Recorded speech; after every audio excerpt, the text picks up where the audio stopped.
Hello, hello, hello, hello again, my lovelies. It is that time where I'm about to bring another guest on. Two loose lips, just messing about with my tripod here.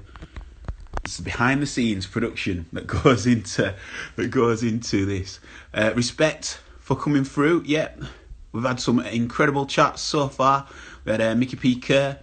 You may recognise or remember him. He was a finalist on Britain's Got Talent.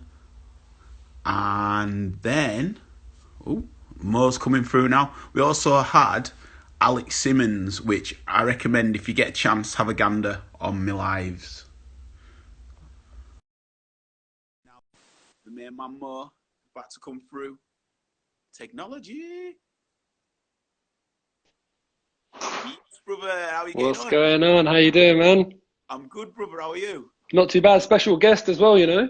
Do you know what, bro? Like, this is my co-host. Oh, She's love looking up it. in the sun at the minute. Come on, let's. I've done one of That's these my before. co-host.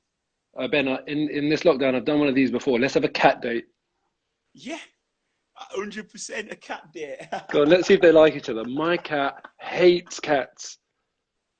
Sheila, Sheila. Marble, look. Is yours a girl? Yeah. All right. Hey, look. Marble, look.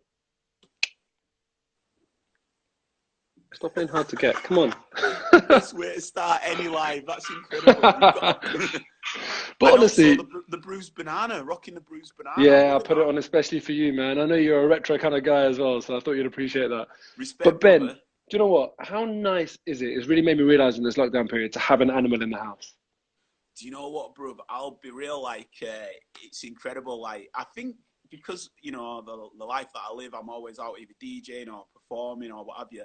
She's never seen this much of me, and she really believes Hmm. it's her house. So now Yeah, it's yeah, thrown her a bit. She's like, "Why are you still here?" Like, she knows yeah. my time schedule, but yeah, it's good having her on It's board, man. It's brilliant, man. incredible, Yeah, I feel especially sorry when for it's her people that don't have birthday. pets. Yeah, no, fair mate. Yeah, I heard that. I just actually there's a website called Borrow My Doggy. Oh, right. Yeah, and you can anyone who's watching who's in dogs and your landlords won't let you have any pets. Go Yeah, on a yeah. site called Borrow My Doggy, and apparently you go on like a little dog date with the owners, and then if you get on with the dog, then when they're away or whatever, you can or just get in touch and take the dogs on a walk. That sounds cool, man. Yeah, It's mad the ideas people come up with, but I can relate to that. You know, the thing is, with animals though, my wife and I, we went to this like pet trade show, yeah. And when we were there, there was like literally like farm animals. There were donkeys and all that sort of stuff, even alpacas, all sorts. And when we were chatting to them, they were saying that they actually take these like animals, like, big animals, not just domestic ones, to like old people's homes and nursing homes and stuff. And they talk about like the therapeutic benefits of yeah. having an animal and just kind of sitting there and stroking an animal and stuff. And honestly, during this lockdown period, it's really made me relate to that. I just think it's so nice to mix it up, get away from humans. As well. Ancient Egyptians. The reason why cats were so revered is because of the pairing. It was meant to be really Mm. almost like meditational, and you can get into that zone. When they're Yeah, really like snuggling, and then they're like, yeah, yeah, yeah, yeah, it's yeah, you can yeah, I can definitely relate with that. I'm glad you're a yeah, cat man. person. Yeah, I look at my cat and I get jealous. I just think you're living the life I want to live. Like she'll sleep, wake up, go down the stairs, and be like, "Oh, I went down the stairs and need a nap," and then Yeah, just nap again. I love it. nah, So man, yeah, incredible. So how have you been finding this whole situation? it's all right, man. Just we're lucky though. Like me and my wife, we it's just us two and a cat, and we've kind of got more space than we need. And not only that, we don't have any kids to worry about what they're eating or are they getting their exercise, are they bored, are they doing their schoolwork. Mm. So we're just like enjoying it. Honestly, I can't lie. The only downside for me is that, the work that I was doing, I've, had to not do that anymore because, everyone's affected by this. So they've had to cut costs, and that means I can't carry on the contract that I was doing. But other than that, I'm chilling. We're doing stuff like this, like puzzles. And yeah, just chilling. I like it. I can't lie. Obviously, I do want life to go back to normal. There's a much bigger issue Mm. taking place. But if you just like look at it on your own little micro level, it's actually been quite nice getting so much stuff done around the house. I agree. I agree. I think that there's definitely something that's to come out of this, and this is one of the reasons why I wanted to sort of launched this chat show is that I believe we're all in this together and we'll all get through it together. And I think that it's what we can do in our own sphere, our own universe, that then ripples out to allow other people to be able to like keep a good grip on it. Yeah, and yeah, keep, you know, keep upbeat about it. That's how I sort of see it, man. yeah. Sorry, my wife has just asked me if she can vacuum. No. I know you were proper I thought, is he proper Yeah, multitasking? yeah. She's distracting me. She's like putting her hand up and a thumb up and a thumb down. I'm like, no, don't vacuum. I What, am on that. like Gladiator? Yeah, something like that. Yeah, she does. She does think she's a bit of a Caesar. So what do you do away from AFTV then? Obviously, that's what most people associate you with, but you were just sort of Yeah. like your own contract. You contract them. What is it you do? Yeah, so basically I'm a qualified accountant, but like, you know, unbelievably boring work. You know, no one ever grows up saying they want to be an accountant, but it's just like a very sensible choice. You know, you can't complain. If you're an accountant, every company needs an accountant. Everyone's got a finance department, and it's, you know, it pays the bills more than pays the bills sort of thing. So I do that, but I do it as a contractor. So I'm always changing the company that I'm working for, changing the people that you're working with. You change your commute, you change your desk, your scenery, and I much prefer that. You don't get bogged down in a lot of the red tape and businesses like, you know, doing appraisals and flipping Phil from HR comes up to you and goes, oh, it's part of my 360 appraisal. Would you? And does all of that sort of stuff. So I get away from all of that. And it's quite nice to mix it up. Sometimes I'm driving to like a remote place. Other times I'm taking a train to central London. So it all changes. So yeah, that's what I do for a living, but it's not quite as boring as maybe your average accountant. And how do clients who you meet, do they know about AFTV? How do the two worlds sort of merge over? I keep them very separate because you know, the thing is, you know, especially when you're working in like a professional environment and, you know, finance as well, like it's not the most, you know, a lot of the time you're working with people in finance and it's stiff upper lip and, you know, it's not like the most free and chilled out environment. It's, you know, you'll go to a lot of offices and yeah, they'll have the radio on in the background and all that sort of stuff. Finance departments aren't really like that very often. And I just kind of feel like I prefer to keep that life and this life separate because, you know, with AFTV as well, it's not something that is, you know, from week to week or from month to month. There's always something that comes up where it's maybe not something you'd want to be discussing at work. Yeah, yeah. There's like when you're not around it, how outer eyes portray it. yeah, exactly. And often there can be a bit of like controversy, something might happen, you know, that sort of stuff. And I just kind of prefer to keep that separate. And also there's the other benefit to it. You know, I don't necessarily, if I want to leave early one day, for example, you know, let's say, for example, I'm working, there's an away game and I'm saying, you know, look, I need to leave at 4:30 today, just come in half an hour early, leave half an hour early, that sort of thing. If a manager's a football fan, they'll completely understand. Yeah. But if your manager's not a football fan, I don't want to try and convince anyone that football is a worthwhile endeavor, that, you know, it needs to kind of slightly tweak my working life. You know, you obviously make sure you still get your work done, but sometimes it can be a little bit difficult. So I prefer to just keep that separate and not go on about it too much. But honestly, it's annoying because there'll be times where I'm at work and I'll get an email or I'll get an instant message and someone's going, oh, are you that Moh Haider from AFT? And I'm like, oh, for God's sake, like just, I don't want that. So it's a bit tough. But on the other side, sometimes you can't avoid it. Sometimes you go somewhere and people do recognize you. They do know who you are. I was working at a business once and they had offices in London and dotted around the country, and Arsenal were playing Hull away on a Thursday night. And I said to my manager, look, I really want to go to this game. And I know you've got offices in Hull. And he was like, go for it. Just go and work in Hull for the day. So because I wouldn't have been able to get to Hull after work, you know, leaving London at 5 or 6 or whatever. So he was like, yeah, go for it. So obviously, look, it's my expense going up to Hull. It's not like I expense that to the company, but I just worked on a random office in Hull. And I was like, you're a legend, you know. So it's really nice when you can kind of mix the two. But often for me, it can get very, very tricky. And this season, especially, I haven't been able to get to as many away games as I want because it hasn't always been that easy for me. Yeah, what are your thoughts on the Premier League season? Do you think it'll finish? 100%. Yeah, yeah, it absolutely has to finish. I think that people aren't being very like empathetic to like if it was us at the top of the league. No, not even that. I think that's a given. That is an absolute given. Yeah, you know, there won't be a single Liverpool fan that's saying, "Oh yeah, it should be voided," but you'll coincidentally get that from other clubs. And I think the closer you get to the bottom of the table, the more proportion of that fan base will be saying that. So, I mean, I think, that shows my cynicism when it comes to how people are coming to their conclusions there. But what I was talking about is that I don't think people are being very adventurous or very like blue sky thinking with how they want to deal with this situation. Like, people are just saying that, oh, we can't get it done by this date, then it's got to be over. This for me could be a case of the next 2-3 seasons might be affected in terms of start dates and end dates, but eventually you can get back into the cycle again. It doesn't need to be a short-term fix. So the way I see it, you could turn around to the players now and say, look, the break you've just had is effectively your summer break, and the start of next season and the end of this season might only be 2 weeks apart. So yeah, you don't get to go to the Maldives and stay in a nice villa on this summer, for example, but that's just the price you have to pay as professional footballers, and they'll find a way.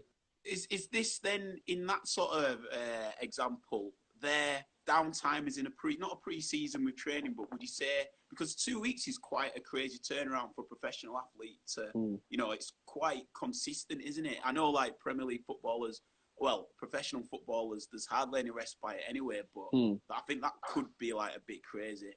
Yeah, but the thing is, look, they're getting their break now, right? They're not playing intense matches. Any player that's injured and stuff, this is a great time for them to recover from their injuries.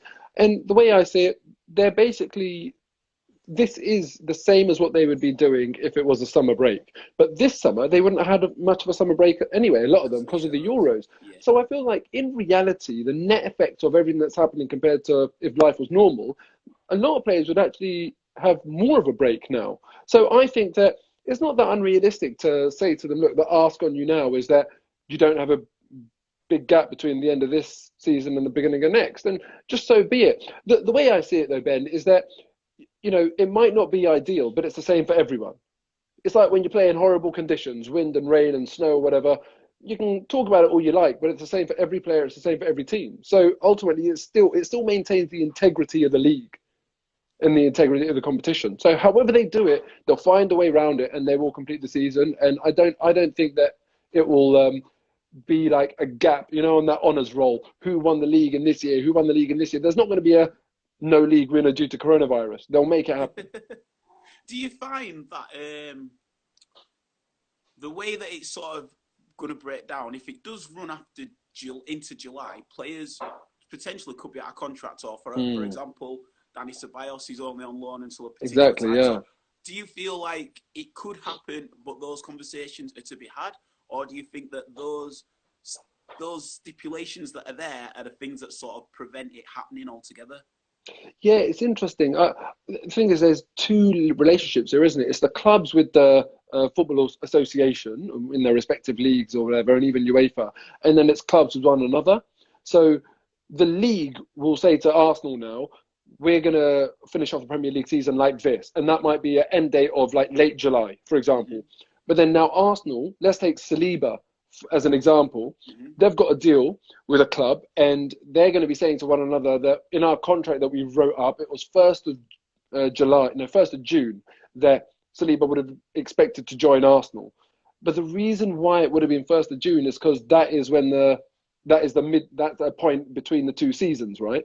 So now I kind of feel like, I don't know how murky it will get, in terms of the legalities of it, but the clubs will say to one another now that, okay, well, we were going to sell you this player because we thought it was going to be after our season completes, and that's in effect the reason for that date. Arsenal might turn around and say, well, tough, you just gave us that date. So what's going to be respected? Like the literal meaning of the contract, as in 1st of June, or the underlying principle behind that contract. And I think that's where it could get a bit murky. And it'd be nice if all clubs turned around and said, look, we understand you said 1st of June because it was after your season, so we can complete all of your games, blah, blah, blah. And I think that'd be a fair and nice way to go about it. But we don't know if all clubs will do that. So it could get a bit tricky. But as far as I'm concerned, with the FA, if I was part of the FA, I'd say, I don't care. You sort that out between you. We just need to complete this season now. And the FA might not even let clubs register a new player for this season. So yeah, I kind of feel like it will all end up washing itself out, and it will they'll figure it out in the end. Well, another thing that's just lent on from that came to me is that obviously the transfer window, that'd need to be staggered as well, wouldn't it? And Exactly. that Yeah. maybe go further into the next season. Yeah. Exactly. I think they might even get rid of transfer windows And entirely. just have it all the way around. Yeah, yeah. And kind of say until we get back to normal, there'll have to be a lot of change. There's so many. Do you know what's interesting about it is, right? Look, if you're not talking about it to people, you don't really think about it that much. When you start talking about it, so many other little nooks and crannies come out, and you kind of think, oh yeah, but what about this and what about that? And at the top table, in the highest circles at UEFA, FIFA, all the leagues, all that sort of stuff, they'll be having this conversation. They'll be like, well, what about this and what about that and what about that and what about that? Even, for example, policing requirements. If they're going to squeeze loads of games into a short space of time, and it's, the fans are allowed to go to the stadiums, then the police, instead of every 4 days or every 7 days, whatever, having a game, there's just so many things that will come out of this. But I just think that the stakes are too high and the integrity of the competition is most important. So I think they will have to. Worst case scenario, you miss out next season. But I don't think you miss out this season. I don't think you say this season is void. Because that's drastic. I think it's also very drastic to say this season can't be completed. I think that's bang out of order. Yeah, I think it's out of order. And it would be hilarious. Don't get me wrong. If there's any Liverpool fans, I'm sorry, but it would be hilarious. Imagine how long have they waited to win the league, and then first the slip, and now this. It's just like, honestly, if that happens, then God is definitely not a Liverpool fan. You know that for sure. But I don't think that's the right thing to do. Liverpool are champions this season. I want to continue talking about football, but you did sort of just bring up a bit about, well, God, obviously just in the banter of the conversation. But one thing I wanted to speak to you about is the badge that you predominantly wear when you feature on AFTV. Yeah. Do you find that the platform, offers, even though essentially it's a football fan base, you can still put messages out there for people to sort of do their own research into and show your support? No, I don't think it does allow for that. Do you know what? Let's go. I'll show you what I mean. 1 second. Zara, where's my jacket with the Free Palestine badge on? No, I don't think it is. Well, look, the interesting story about that, Ben, is that I love Robbie. Like, Robbie's a good friend of mine and stuff. But, as a mature adult, you don't have to agree with everything that your friends say, right? You can have disagreements and you can still keep that mutual respect and carry on. Me and him had a big disagreement about this because... Oh, he's frozen a sec. Sorry, 1 second more. You froze just as you were going into the sorry. story. So if you just want to start from top again, please, brother. Sure. So he basically he said that he had received complaints, like email complaints about the badge. And I said to him, well, I don't understand why. Explain to me how the badge is offensive, because the badge is not anti anything. It's just pro something. And I feel like that distinction in any area of life is really important. Like, for example, if, when I was, when I wanted to get married, for example, for me, a plus point was that my wife shares the same culture as me. I wasn't saying I don't want someone from this culture, or I don't want this person. I was saying this is something I do want. So it's a positive conversation, not a negative conversation, right? Yeah. And so with this badge, all it says is Free Palestine. It's not anti anything. It's not criticizing anyone. It's just Free Palestine. The United Nations recognize that Palestine is under occupation. So it's not, this is not news to anyone. It's not an opinion piece. It's just fact. Anyway, so if you look at the badge really closely, as a result of that conversation where Robbie basically said, well, because what they used to do is they used to crop me out. So whilst that might be the normal distance, and you can see the badge here, they'd crop it out and have my face bigger in the camera. So that's how they got around it. And I'm all for that, in the sense that I can understand why they want to be apolitical, and also I can understand that it's up to me what I wear on my person, and it's up to them how they shoot things. That's within their gift. This is within my gift. And I said to Robbie, look, if you want me to do as I'm told, if you want me to not wear something or wear something, put me on your payroll. Because when I go to work, they'll have their T's and C's about political slogans and this and that, and you have to respect that. You're on their payroll. If you don't like it, you're not on their payroll. Clearly, I wouldn't have accepted that, but it was the point that I was making, that you can't tell me what to do. And so the way I got around that, I said to him, okay, fine. Your issue is that I'm wearing a badge that says Free Palestine. You think it's offensive because it says free, because clearly if I walked up wearing a badge saying England or Pakistan or Jamaica, you wouldn't have any issue with it. You wouldn't say this is unacceptable. So this is what I did. Yeah, Okay, yeah, yeah. yeah. You see that it should say Free Palestine, but But it just says, I've put some black tape on there yeah. to censor it. And for me, that's an infinitely more powerful message than saying Free Palestine, because even the UN, you can read one of their reports, as I said, and you'll see that they're under occupation, and that shows that they need to be free. But what's infinitely more powerful than that is that when you try and back Palestine publicly, you're censored. You're not allowed to. It's not the popular choice. And I know that I haven't had maybe as many knocks on my door as a result of the fact that I stand proudly in support of Palestine. And the AFTV one I found very, very disappointing, because whenever there's a racial incident, even Robbie did a brilliant documentary recently on ITV about racism in football, and even the Palestinian football team has experienced a lot of racism as a result of what they're going through. So I kind of feel like I would have liked Robbie to have been a bit stronger on it, but I really, really do understand that from his point of view. Why risk upsetting people? He's got a business to run, and I can understand any business wanting to be apolitical. So that's my protest in a way. That's me showing people that if you try and stick up for Palestine publicly, you will be censored. And unfortunately, that's just the way it is. I would always wanted to ask you that, because I've always noticed the badge. Mm. So I didn't know that backstory behind it. So thank you for going into that with me. Yeah, no worries. Well, how would you rate this season as an Arsenal fan? Because I personally think it is the craziest season ever, on and off the pitch. Like it's beyond a soap opera. Yeah, it's a joke, man. Like, you're talking to me, how would I rate this season? Look at the teams that are ahead of us in the league. It's mad What to do you think put it that. down to? Because I like you last season was feeling Emery, and then Mm. it seemed like he got in his own head, trying Yeah. to, I don't know, show that he was a master mover of positions, like playing Torreira in a number 10 Yeah. and just getting Yeah. it so wrong. Yeah. I almost feel like, we all love those stories, right? When, like, for example, it's stuff of legend how Henri was converted by Wenger from a left winger to a striker. It's almost like by doing, sometimes you can do too much, and when it works, you're a genius. But when it doesn't work, everyone's just screaming, saying, just flipping keep it simple. It's so obvious. But would you also add to that, though, that when you look at and I know it was just an example, but when you look at the physique and the pace and the qualities that Henry had, you could see why he was putting him up top. But Torreira has never posed anything that looks anything remotely like a number 10. No, I can understand the logic as well of the Torreira thing. But, let's not forget, when Henri was doing his thing, people weren't for it. They were kind of thinking like, this is the English Premier League, back to goal, target man, all of that stuff. And, people didn't believe in the project at first, especially because it didn't yield results straight away.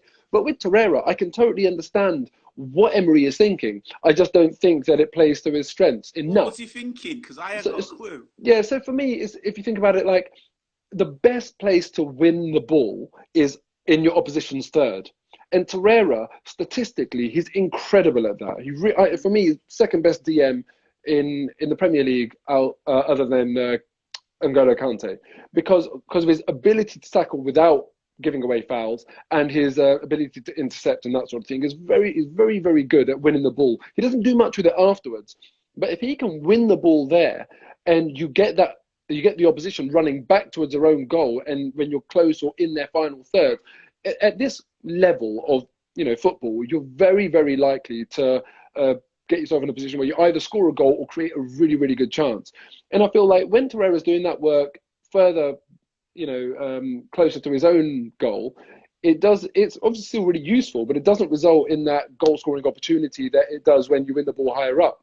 And then with Granit Xhaka as the other kind of player in the middle, he's got such a good, because this is the thing about football, it's all about combinations. You can't just look at one player and say, oh yeah, he's good at this, so this is why you're doing it. It's how you complement the whole team and the other players.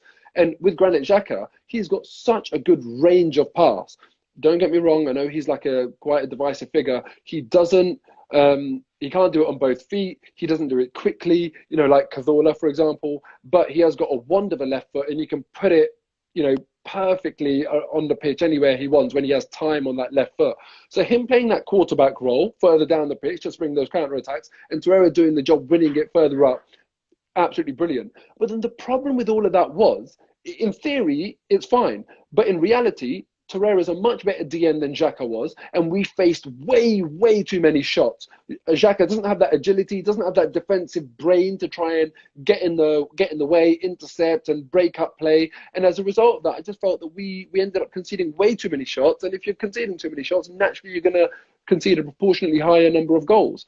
So that was a thinking that I thought, because whenever a manager does something like a weird sub or a weird transfer, I think to myself, right, look, we all think we know it all as football fans, but they're not idiots. They obviously had a thought process. I just try and understand that thought process. And that's what I came down to with this one. And Sarri did it as well at Chelsea. He tried to play Kante higher up and Jorginho further back, because Jorginho is a master passer of the ball. And again, I just thought, well, look, if it's not an absolute specialist DM, then fine, maybe you've got the ability to go and do that. But when these players like Kante and Torreira, they're so good at what they do, just don't change it, in my opinion. No, I agree. And funny you bring up But Xhaka. does that make sense to you, though, in Yeah. terms of what he might have been thinking? Or do you think it's just nonsense? I personally think not the theory. I don't think the theory is nonsense, but I think it is nonsense because I think that as much as you want to win it higher up in the field, as soon as that first wave of your attackers gets breached, then what happens is what's been happening to us. Yeah, so exactly, I think that you either get, and someone put in the comments, and big up everybody who's watching and leaving some positive comments. Also my boy Lee who commented earlier. But I think someone mentioned the way that Liverpool do it with Henderson. So, you've got Henderson, Van Eldam, and whichever other player they decide to put in next to them. And they can close because your attackers are so good at closing, but there's always one that's sitting. Whereas I just don't think that we have the players to suit that. And I felt exactly, that if... And you've got to think as well, the time that he started to do it, we were all right. I think we were third. We were third in the league. I think it was just after the Watford game, and then he just started to do it. And it was like, well, why are you changing such a knee-jerk thing that isn't? And then he just, for what was so promising last season was that he was very gung-ho, and it seemed like he was assured with the changes. Now I just think he was blagging it because of the last sort of months of his reign and seeing how he responded to it. Yeah, I find Emery a really interesting one because, at times I thought, do you know what? I wasn't thrilled with his appointment, but at times I thought, actually, do you know what? Fair enough. He does seem to know what he's doing. But it seems like he gets in his own head and he ends up doing too much. And I just think, do you know what? Just keep it simple. I think that would have suited him a lot more. But yeah, he's almost his worst enemy at times. I think I'm a man of energies as well. And ironically, if he would have done what the changes you said for the reasons that he did, and he wasn't in his own head, he was actually in it for the team, then I think it might have actually worked off. But I felt he was trying to show how great that not great, but just trying to show that, look at me, I can change things, I can adapt. Yeah. And it was almost like that's an Emery masterstroke that was wanting to be said rather than this is an Arsenal team playing a certain way. Yeah, exactly. And that's why I go back to the whole Wenger thing about converting Henry from a left winger. I don't think Wenger was that egotistical where, he would put his own kind of like, and especially at that stage of his career, he would have just been desperate to succeed at Arsenal. But I do think some managers do things for the sake of doing things, because when it does work, if it does work, that's when you get this whole genius label when it's a masterstroke.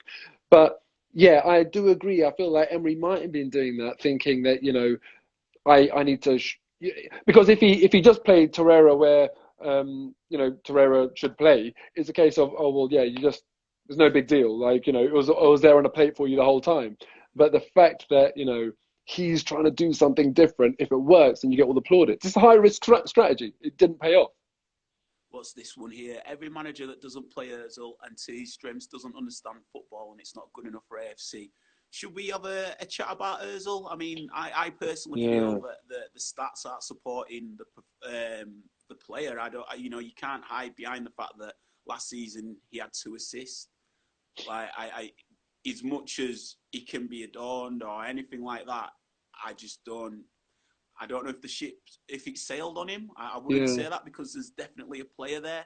And I yeah, read yeah, something interesting. I think Paul Merson said it, even though I'm not a Merson fan at the moment for what he's been chatting about Arsenal. But I think he said that him and Sanchez, it was yeah, just the perfect pair, and they've both yeah. struggled since. I'd like to get your views on that because personally, I think if Ozil and Aber, like, he should be getting 10, 15 assists a season with players like that in the team. Yeah, it's a weird one. The thing is, when it comes to assists, right? Obviously, that's what Ozil's made his career on, and that's why we talk about that and we look out for that stat. It's much harder to get an assist than it is a goal, and that's proven in the Premier League. If you look at the top assister of a season, no one's ever done 30, but let's say like there's be about 8 to 10 players maybe that have got 30 goals in a season. For some reason, it's harder to get assists than it is goals. So always be that person providing that thing because there's 4 midfielders always trying to provide and funneling it to 1 or 2 strikers. So the striker will get the goals and the assists are more kind of spread.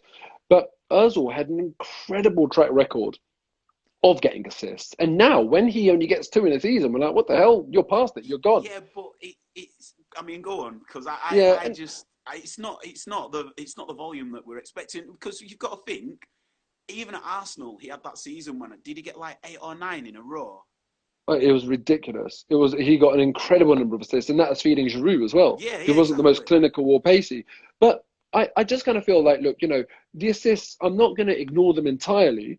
But on the other hand, I don't think they always kind of tell the full story. And I look at a player, like everyone does, you're trying to get a player's overall contribution in a game. There's some games where Ozil will play absolutely brilliantly. He'll be impeccable, take so much pressure off the team, retain the ball. His passes always be not just to the right player, but at the right speed, to the right foot of the right player. Like it's honestly incredible when he's on his good form. But I have to say, we've got Mesut Ozil on £350,000 a week. If you look at Mesut Ozil's resume, his CV, World Cup winner, this, that, the other, and you say to yourself, how much should that player be on at this stage of his career? You say, oh yeah, easily 350K.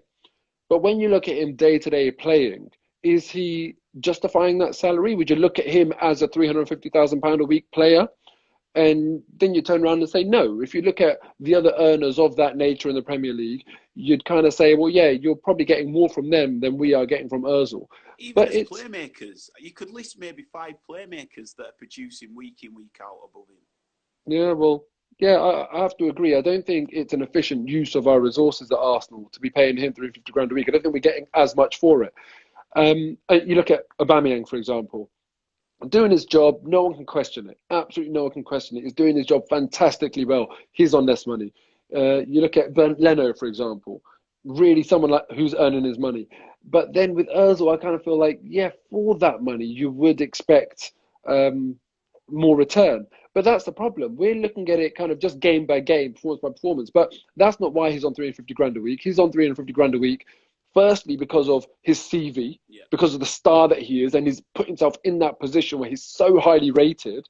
And then secondly, as well, it was a timing thing Yeah. with Alexis leaving. He hustled it really well. Exactly. And that's life, People that make millions off the stock market is always a timing thing.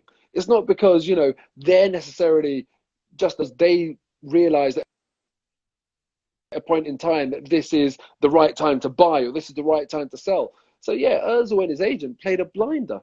Just how Aaron Ramsey did. He's on 400 grand a week. Is he really a 400 grand a week player? But it's just the way football is, isn't it? It's the way the cookie crumbles. And Ozil, for me as well, the one thing that I think a lot of people don't consider with him is that he achieved, in my opinion, not too much, but he achieved so much very, very early in his career. And then where'd you go from there? We can't deny that Real Madrid are a bigger club than Arsenal. And when he's leaving Real Madrid, naturally it's a step down.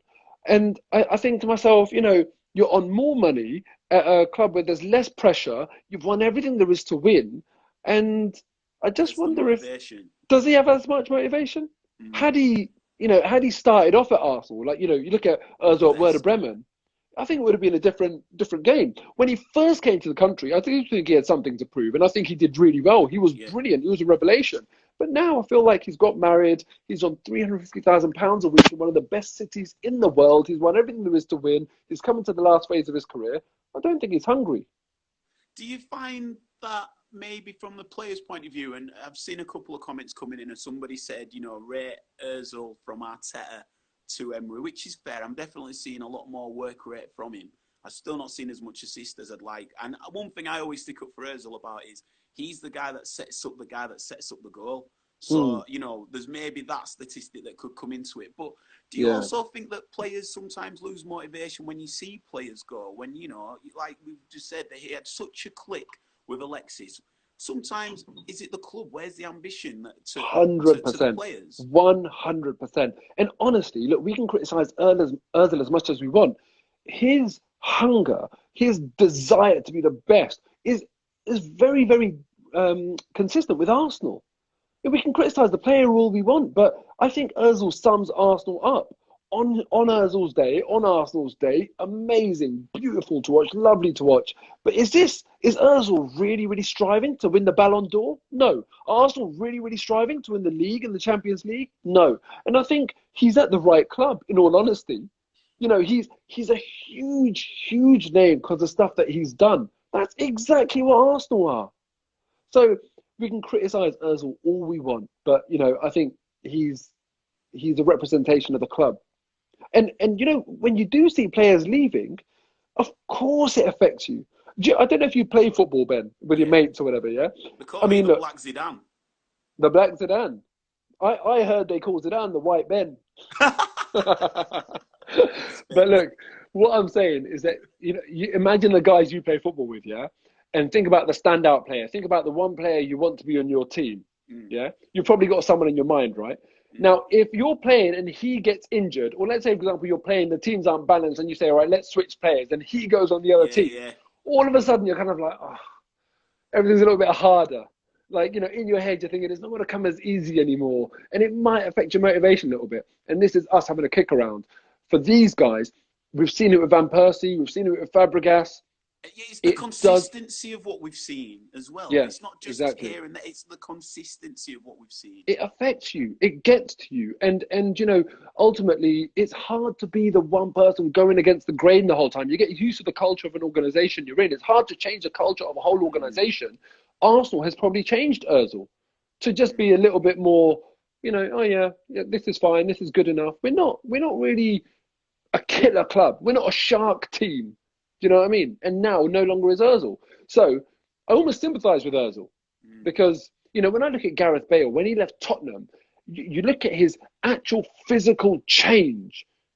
He became a beast at Real Madrid. He was probably a better player at Tottenham, but even then he was brilliant for Real Madrid at first as well. But everything changed. And I kind of feel like, I know he's fallen out with Real Madrid. It's not necessarily a good example in recent years, but it was kind of that step up. You have to get even better now. You have to get even stronger. You have to get even quicker. And with Ozil, I think it's been the reverse of that at Arsenal.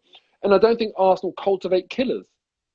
What's interesting is, do you remember his debut when he set up Giroud with like his first touch? So At it's Sunderland. almost like, and then he scored against Napoli. So he almost came in at the level, and then he's almost, like you're saying, subdued now to because unfortunately, you've used a great word there, culture, and I don't know what Arsenal's culture is at the moment. Yeah, nor do I. Time. I'm real optimistic with Arteta. I think that he that's the thing that I'm loving the most, is that he's ingraining a culture. He's reminding players what it's meant to mean to play for that club and that badge. And I think that's one thing that I can't just lay that on Emery, and I'm not going to have a pop at Wenger, but I think for a long time players have been coasting, and it's almost a culture of, you get to a certain...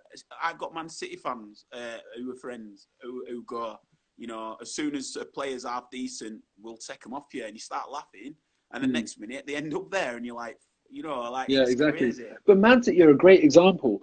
They got the money in a flash, right? That happens in a moment. A new owner takes over, you're flooded with money. And this was before FFP as well.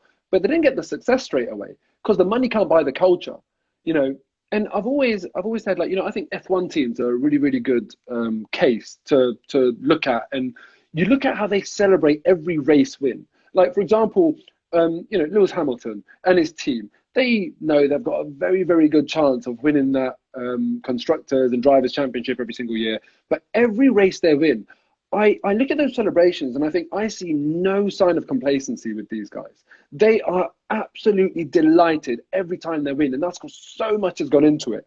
And with F1 teams, I know I have a friend that used to work for an F1 team, Mercedes, in fact, very successful one. And the way they work, every single department is honed in on that end goal. You know, why is that filing cabinet in that place? Does it help us achieve our end goal? And everything across a whole organization is geared towards that end goal. I don't think that's the case at Arsenal. And I feel like there needs to be a visionary. There needs to be someone who's got like ridiculous standards, ridiculous hunger to go in and kind of say, look, everything is in the question now. We need to be winning leagues. Does this support winning a league? I don't think Arsenal think like that anymore. It started a long time ago with the fourth place sort of conversation, and that's a slippery slope. Either you strive for the best, or unfortunately, it's just a slippery slope.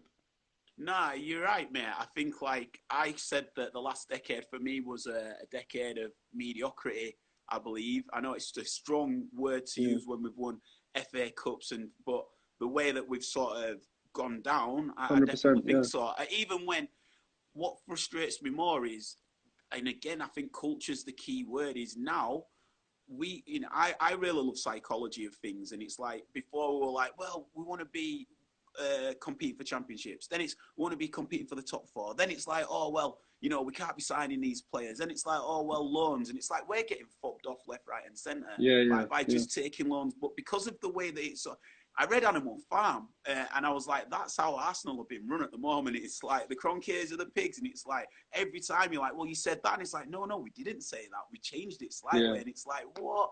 And I hope that because Arteta's coming from maybe not the most successful Arsenal period in our history, but he's definitely won trophies with us. I think if he can get Santi as a number 2, I'd really love Santi back at the club. And these sort of players that know what it's like to play for the club. I know Pear's there, Freddie's there. I think that there's a lot of quality youth which is coming through. I mean, I think it's one of the strongest it's been in a long, long time. I think with the right signings, I definitely feel like we could be again competing for these Champions League places. I actually felt with the right signings, but Ben, I felt we were on a run before this to get that 5th place.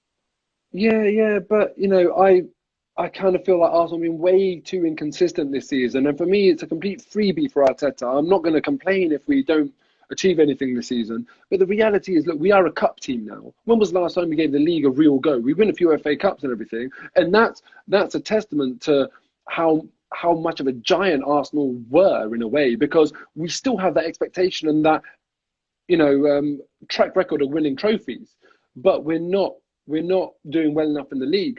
Ultimately, the way I see it with Arsenal is that it's been a very long decline, but we're nose blind to it now. Even as fans, we've walked into a flipping, you know, room that stinks, and that stench hit us the first time we smelt it.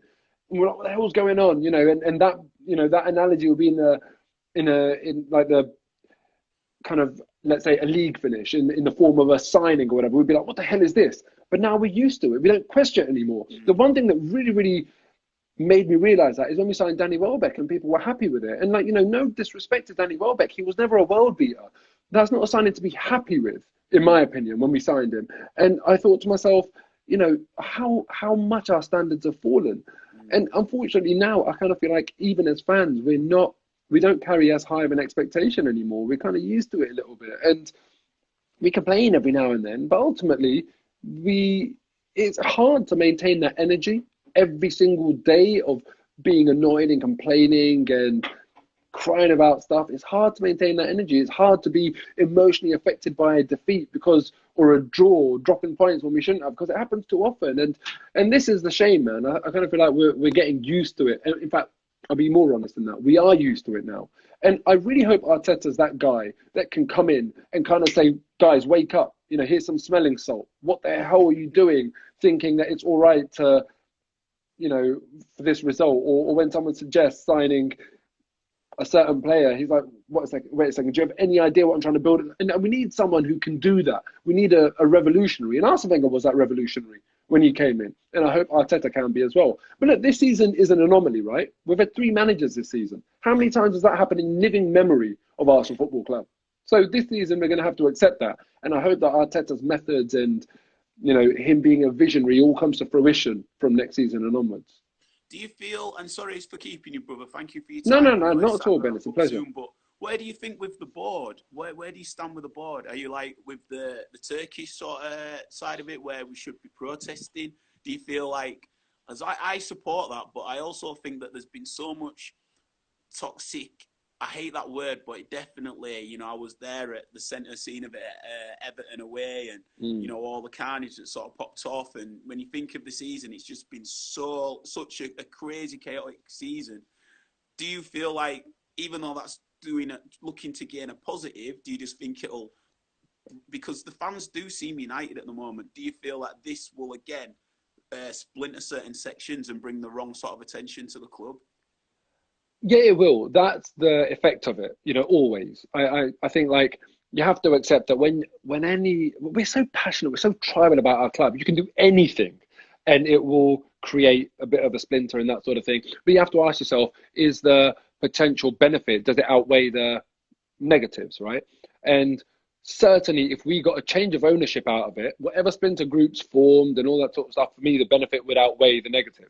But we have to be realistic. We might as well go out and protest the rain and kind of say, we demand sunshine. Well, it's not going to happen. Like you can protest all you want, stamp your feet all you want. It's not going to happen. And we're in a place now where, because when I'm talking about a protest, I'm talking about Arsenal, right? We basically can't agree on anything. We can't protest anything. If we all said we're not going to go to games, that is a protest that is proportional to what we're trying to achieve. Because what we're trying to achieve is to convince one man, that's all it is, just one man, to say, I can't be bothered with this anymore. We can hold up banners, we can shout and we can campaign on AFTV and do whatever the hell we want to do. That's not going to convince Stan Kroenke to sell. Let's be honest about that. The only thing that will convince him to sell is if we jeopardize his project. And banners aren't going to jeopardize his project. Only, cold, hard cash is going to do that. Do you feel, sorry to cut you, do you feel that any sort of financial repercussions of the current situation we're in might have an impact in if somebody, he's losing out on revenue till whenever we know when it starts again? Do you think if somebody were to come in over the next couple of months and go, you know what, I'll bid? I asked this to my mates earlier. Do you think that he might be tempted because of this unparalleled situation? I wouldn't have thought so because, I would imagine that someone of his wealth can withstand this. He might have lost a hell of a lot of his net worth. I don't know how his businesses are fared and all of this, to be honest with you. But there's not even any guarantee right now that football teams aren't going to receive all of the income that they would have expected to. There's obviously a massive timing difference. That's why a lot of players are deferring their wages.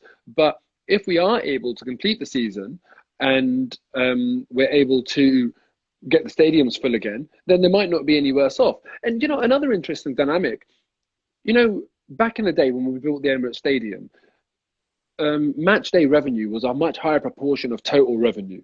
Yeah. And it was more important about what you earn on that match day. Now it isn't because TV income has gone crazy. And I was wondering the other day, if, for example, they said, look, these games have to be behind closed doors, but instead we're going to start televising more games. In fact, let's say televising all of the games because fans can't be there, which I think is a really, really likely scenario in the event that they're behind closed doors. Surely that would also see a proportional increase in TV money. You imagine how many people will be chomping at the bit for football. These games will get record viewing figures. And then I thought to myself, well, if TV income is a higher proportion of revenue than matchday income, could that actually end up being a net benefit to the clubs financially? So I really don't know how all of this is going to wash out, but ultimately they could do better out of it. So someone like Stan Kroenke, he might be thinking, let's not be too reactive here. I might end up just as earning just as much as what I thought I would, or even potentially being better off. Who the hell knows? This is uncharted territory. It's so difficult for all of us to know how this will wash out.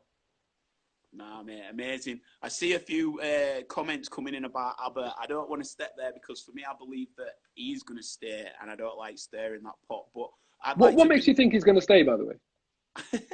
I think, do you know what? The connection with the fans, I do. I think, like, Okay. I know he wants to win stuff, but if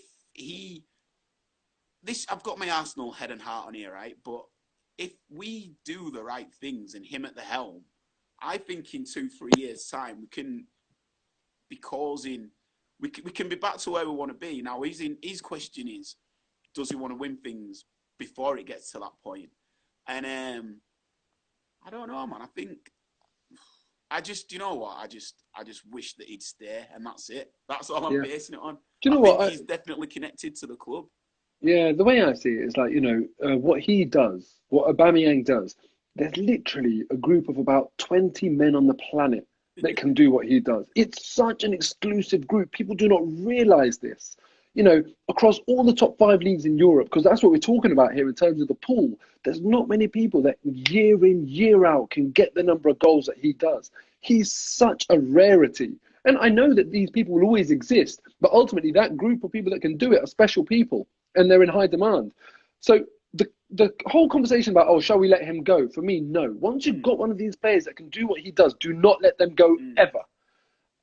Unfortunately, from what I remember, I think it was his grandfather really wanted him to play for Real Madrid. And I think he's even said stuff in the past about playing for them or something like that. And I feel like if he comes in, this is the last contract he'll ever sign, like last big contract he'll ever sign as a professional. If they come in and he can get a 3-4 deal with them, he would do it. That's just simply what I believe, because I have this expectation of people that are born and bred Arsenal to be loyal to Arsenal, but he's not. He's come in and he's done his job brilliantly. He's been a fan favourite. If he leaves, I'd turn around and say to him, well, fair enough. Like, I'm not going to boo you if you ever return. Aubameyang has been brilliant for us. I love the guy. And if he's had a dream of playing for Real Madrid, then, on what basis can we say he shouldn't or that he wouldn't do it? Would you pin that on the board as well by letting it run into the final years of his contract, which, again, was the whole thing that was meant to be ironed out?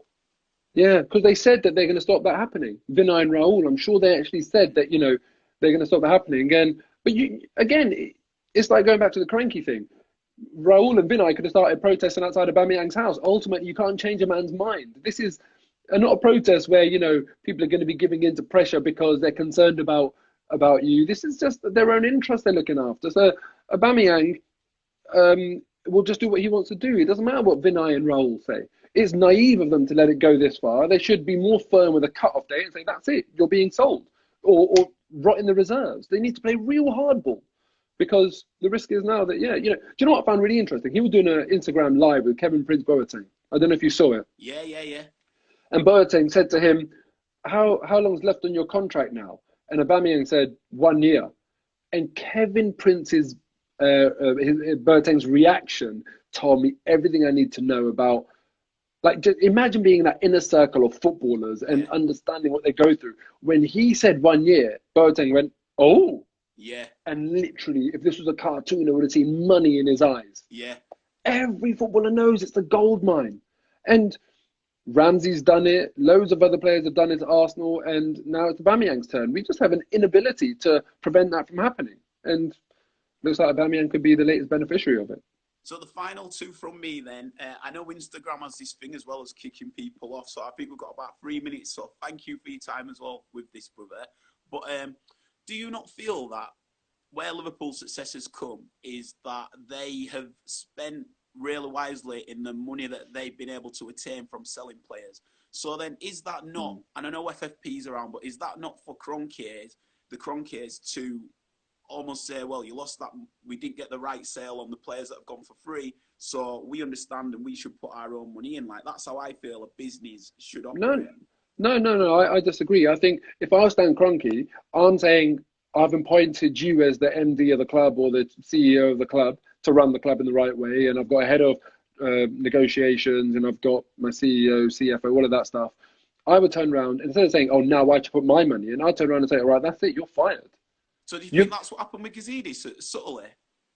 No, I don't. I actually don't. I think that his head was turned by Milan, because I feel like, from what I remember, he had some sort of ability to get an equity stake in Milan in that project. And that's just, you'll be laughing if that comes good. And also Arsenal, I mean, it was a bit of a pressure pot for him. I don't think that it was the easiest gig.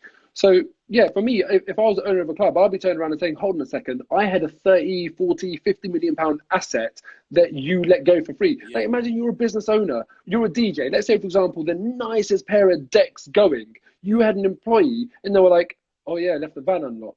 Do you know what I mean? You'd be like, Yeah. you're gone. And it's the same thing. They've just mismanaged an asset. Fair. And then final one is, which free signings would you like to see coming into the club? God, that's a tough one.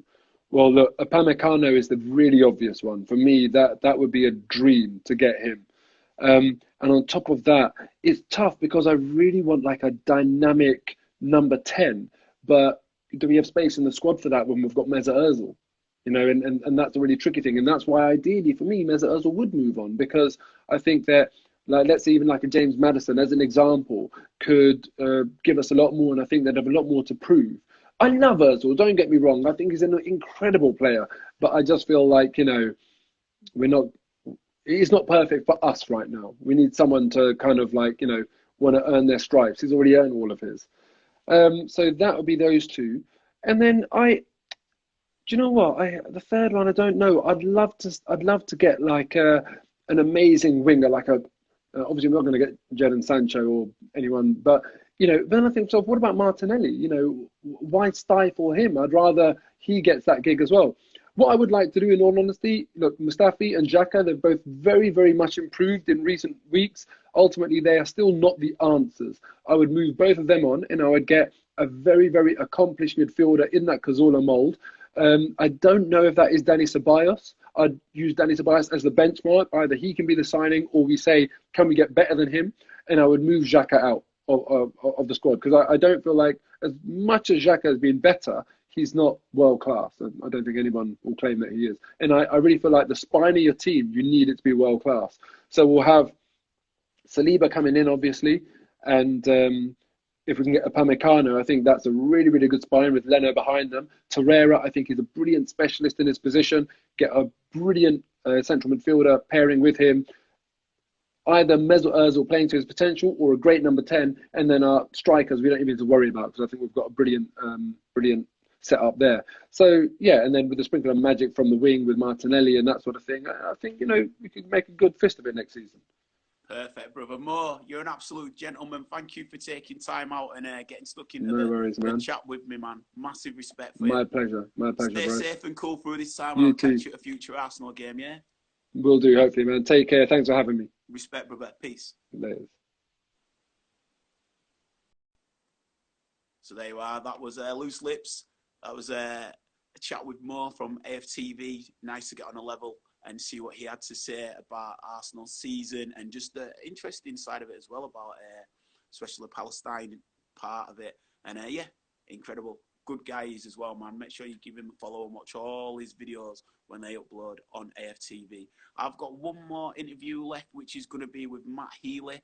He was a finalist on MasterChef, and now he's doing big bits in the restaurant world and food cuisine enterprise. So yeah, land back at freaking heck 30 seconds. I'll see you on the other side. Thank you, everybody, for checking it out. I'm Ben Random. Peace.